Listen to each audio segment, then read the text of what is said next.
All right, so here's our roadmap for the explainer. We're going to cover 1. The OT security crisis. 2. What an SBOM actually is. 3. The Cyber Resilience Act. 4. Defending OT with SBOMs.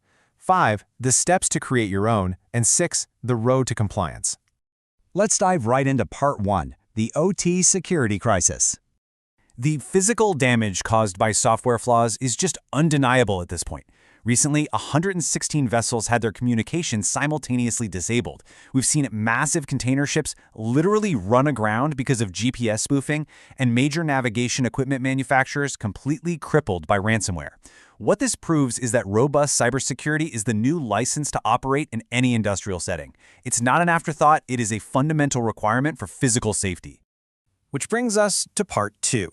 What exactly is an SBOM? Okay, here is the formal definition. A software bill of materials, or an SBOM, is a formal, machine-readable record containing details and supply chain relationships of components included in the software elements of a product. But to put that into plain English, it's basically a digital inventory. It reveals every single component, every open-source library, and every hidden dependency inside a piece of software. I absolutely love how the Joint International Cybersecurity Guidance frames this. They say an SBOM can also be thought of as a list of ingredients for software. It's such a perfect analogy. An SBOM acts exactly like a nutritional label on your food. It takes all those invisible digital components and makes them totally visible, so you're never flying blind. You know exactly what you're consuming digitally. Moving on to Part 3, the Cyber Resilience Act. Under the new European Cyber Resilience Act, or CRA, failing to meet these new cybersecurity requirements carries massive penalties. We're talking up to 15 million euros or 2.5% of your global yearly turnover, whichever is higher. So let that sink in. Transparency and security are no longer just voluntary best practices. They are legally binding obligations with huge financial consequences attached to them. And you know, the clock is already ticking on this. The CRA officially entered into force on December 10, 2024. Fast forward to September 11, 2026, and mandatory vulnerability reporting begins. That requires a 24-hour turnaround, which is basically impossible if you don't have an SBOM. And then, by December 11, 2027, full compliance is required for all digital products on the EU market. This timeline makes it crystal clear exactly how much time manufacturers have to get their houses in order. All right, Part 4, Defending OT with SBOMs. Now, the CRA requires you to document your top-level dependencies. That's the code sitting right next to your final product. But true OT security means you have to go much deeper than that.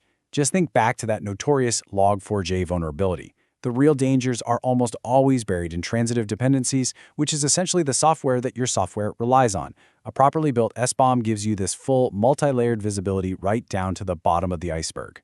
Let's contrast the day-to-day operational reality here. Imagine a zero-day vulnerability hits. Without an SBOM, it's like looking for a digital needle in a burning haystack. You're doing these incredibly time-consuming manual searches across devices, and you remain highly vulnerable to exploits while you're scrambling to figure it out. But with an SBOM, it's a completely different story. It's a straightforward, efficient, and targeted vulnerability response. You literally just query your database, find exactly which devices are running the flawed code, and you patch them. Boom. It transforms absolute chaos into a calm, automated process. So let's get practical. Part 5, how to create your SBOM. If you're sitting there wondering what format to actually use, recent survey data from the European Union Agency for Cybersecurity really clears things up. The CRA specifically requires a commonly used and machine-readable format. Right now, 44% of organizations are using CycloneDX and 29% are using SPDX. So if you're just starting out, those are absolutely your two best bets for standard formats. You really don't need to reinvent the wheel here. Okay, but what actually goes into it? Well, there are mandatory data fields required for every single entry in your SBOM. You need the component name. You need the exact version string. And no, you can't just write latest. It has to be exact. You need a unique identifier like a Perl or CPE so vulnerability databases can read it. You need the supplier and a cryptographic hash to prove the file hasn't been tampered with. This high level of specificity is literally what makes the whole system work.